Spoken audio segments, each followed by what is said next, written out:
The topic is the Civil Rights Act of 1964, and we're talking to Professor Baldwin from Vanderbilt University dealing with this very, very important act.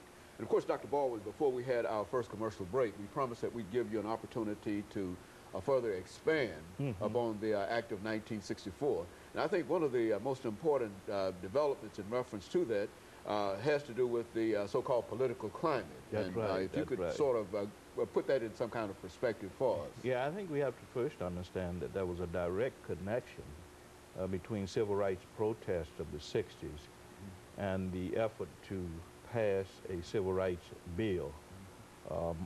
Many scholars argue that Dr. King and SCLC's demonstrations that were led in the early 60s sort of helped create the political climate for the Civil Rights Act. But I think Roy Wilkins of the NAACP put it best when he said that if you're going to understand how this political climate was created, you have to go beyond SCLC and Dr. King to look at the sit-ins, the freedom rides in 1960-61, to look at the swim-ins that were occurring in St. Augustine, Florida, to look at some of the other civil rights protests across the South, that all of this sort of created the impetus for the Civil Rights Act of 1964. You know, when you talk about the freedom rides, Dr. Baldwin, many young people might not understand exactly what these rides were all about. But I think more important, they might not understand the sort of courage that it took to become involved in what is known as the Freedom Ride. Talk about it from that perspective. Well, the Freedom Rides occurred in the period 1960 up to 1961. It involved students boarding buses in Washington, D.C., black and white, black students sitting at the front, white students sitting at the back of the bus, rather. And they would ride from Washington, D.C. to various points in the South to protest bus segregation and segregation in interstate travel.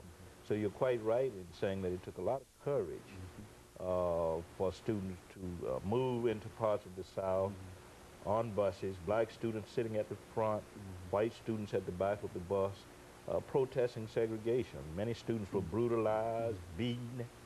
But I think we have to see the sit-ins, of course, as having contributed immensely to the kind of political climate that made possible the Civil Rights Act of 1964. You know, I think somebody once remarked that in reality, all of the sit-ins were done, and as a matter of fact, I think you might have made this comment, that in a real sense it was the students who sort of guided that civil rights movement in a real sense through the sit-ins and et cetera. And the Freedom Rides. And Freedom Rides. Yes, Speak to it. Very much so. I think that's one of the problems in scholarship on the historiography of the civil rights movement is that the roles of students have been pretty much ignored by scholars.